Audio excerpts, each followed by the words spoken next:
Good evening and welcome to The Report with me, Jonathan Steele.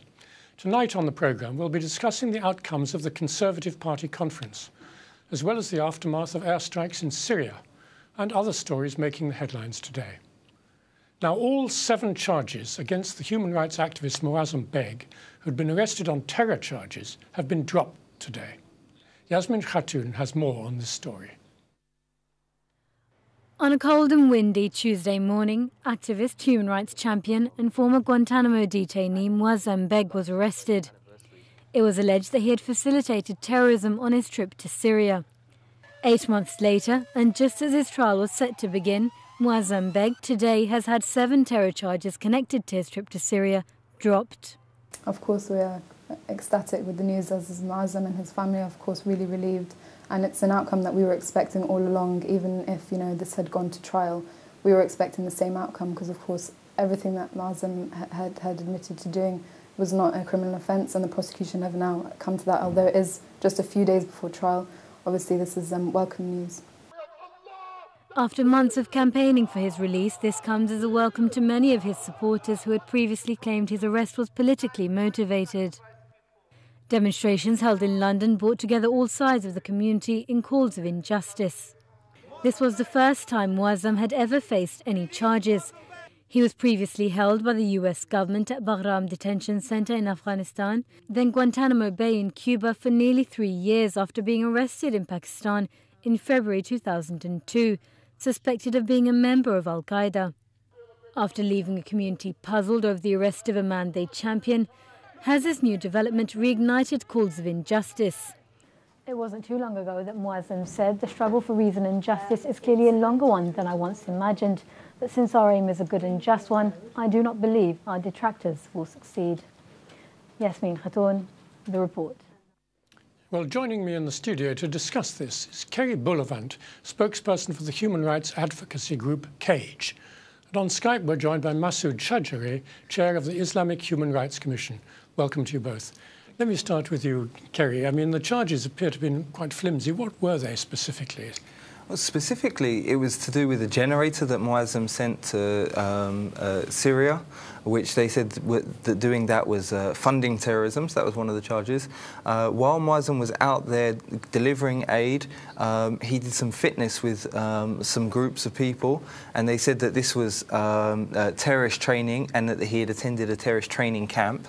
And you have to remember that in Syria things are very fluid. It's not just one bloc. Not everybody is ISIS or not everybody is Jabhat al-Nusra. So you have, like, for example, aid convoys that Moazzam went in there with who are delivering aid and food. You have groups that are purely fighting Assad, who is a dictator who's massacring and bombing his own people. And then you have other groups with other objectives like ISIS who want to set up an Islamic State. What Moazzam was doing was helping some people who were being attacked by Assad to be in a fit state. Remember, there was no accusation even of any weapons or military training, to be in a fit state in terms of their cardio, that they could be able to survive, basically. But do you think it was kind of revenge against him because he managed to escape from Guantanamo, because there were no charges there either? Well, this is it. Moazzam has, for many years, along with CAGE, been advocating for the rights of prisoners and advocating that a more nuanced look be taken at our foreign policy and what our objectives are. And CAGE has been getting a lot more traction with our message in the past couple of years. And we at CAGE said right from the beginning, on this show in fact, that we felt that this was a politically motivated arrest. We feel that that's been vindicated and that we're correct in what we said now, and that this was all a purpose and a measure to try and defame Moazzam and to try and silence CAGE. Well, Massoud Shadjareh, let me come to you. I mean, politically motivated, do you think it was also designed to stop people sending aid into the opposition groups in Syria, to try and frighten people off, make them think that however innocent they are, they'll be charged? Yeah, I think before answering that question, the reality is that, if anything, British government's aid, which was sent to Syria, now we know a lot of it have actually ended up with ISIS. And so and you know, ISIS have been now the government says that is a terrorist organization. At the time of arrest of Moazzam, none of these groups were identified as a terrorist, and there is no evidence whatsoever that Moazzam has actually supported groups like that.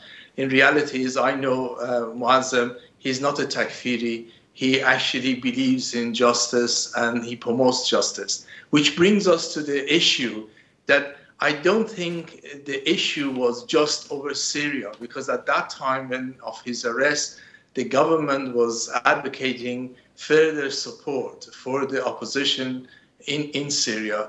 I think what really, the reason they've gone for Moazzam was actually to scare off all those who are standing for justice, all those who are articulating that British government's policy of dealing with extremism is at fault. The foreign policy and their policy is actually counterproductive and creating huge problem, and actually being one of the advocates and very strong advocates of these concepts.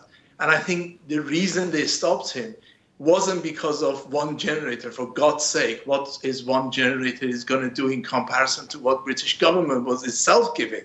Or indeed, you know, doing some exercises in the early morning with a group of people there. The reason was to shut him up and actually give the message to the rest of us that we are going to go for you. We're going to go for you even if you are a personality like Moazzam or others who are actually campaigning on the same basis, and to tell the Muslim community that you are going to be judged with different criteria to anyone else, i.e. we are going to arrest you, we're going to keep you in prison, even we know that you haven't done anything, we're going to keep you, we're not going to give you bail, and then at the end of it we come and say, look, there is no evidence.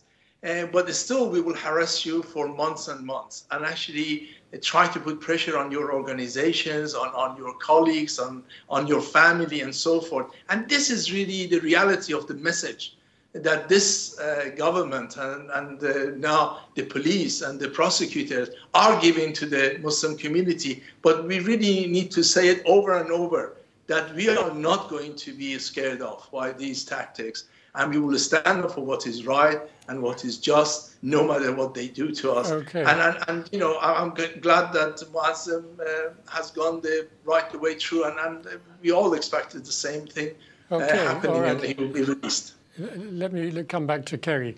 I mean, it still is government policy to give so-called non-lethal equipment and help to the opposition groups, to the Assad government. So wouldn't it have been very embarrassing if it had gone to trial and it was shown that all he was doing was the same as what the government is doing?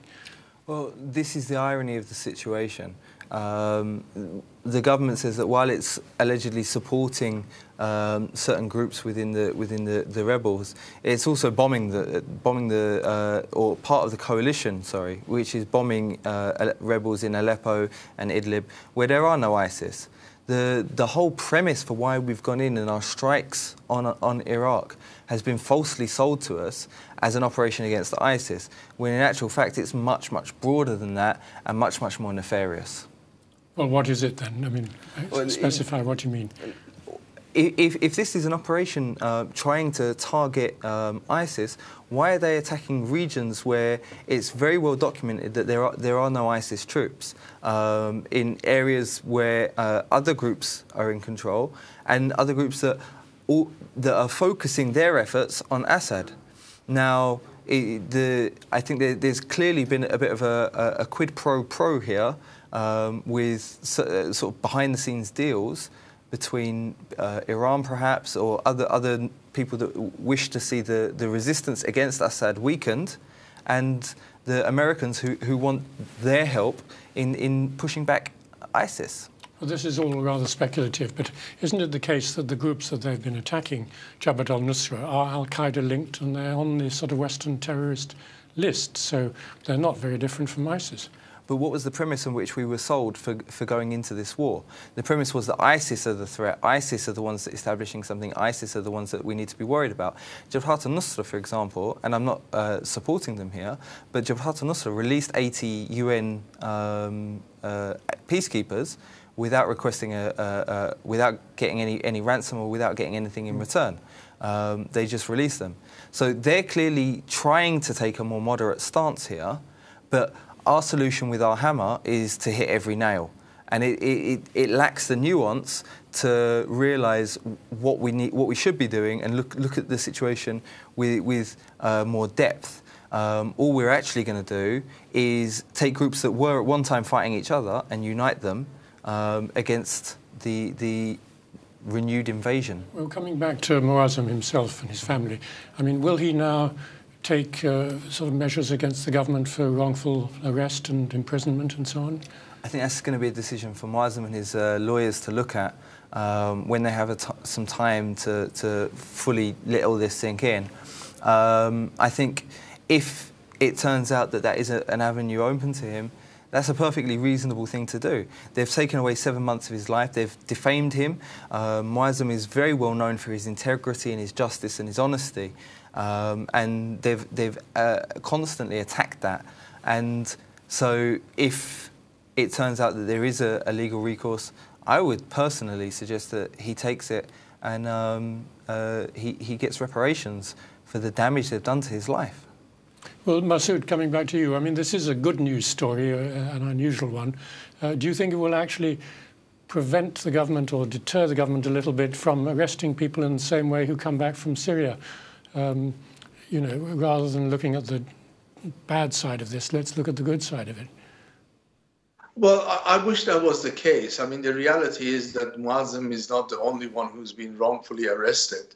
And unfortunately is not going to be the last one, especially since what was said, you know, sort of yesterday by the Home Secretary. You know, they are now moving the goalpost to sort of arrest lawfully many people who are not advocating violence. They're just advocating what is the wrong policy of the British government and advocating for justice for fellow human beings. And so really the reality is that I wish that was the case, but I will doubt it, because the way we are seeing the way that the wind is moving at the moment, blowing, it actually proves exactly the opposite.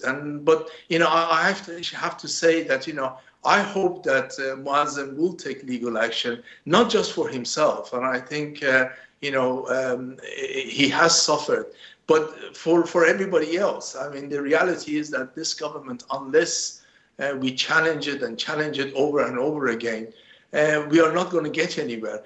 And our challenges is not just for the personal reasons. Our challenges is actually for creating a better and juster society. Currently, the government's position on fighting extremism and terrorism is totally bonkers, and really something needs to be done, because the more of same that they're doing actually creates a worse situation. And in reality, we've seen it over and over, that we are becoming more in danger because of the misguided and the policies by the British government and the West as a whole.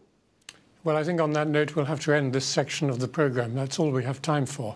But do rejoin us after the break, where we'll be looking at the aftermath of the airstrikes in Syria and the rest of today's news. So stay with us.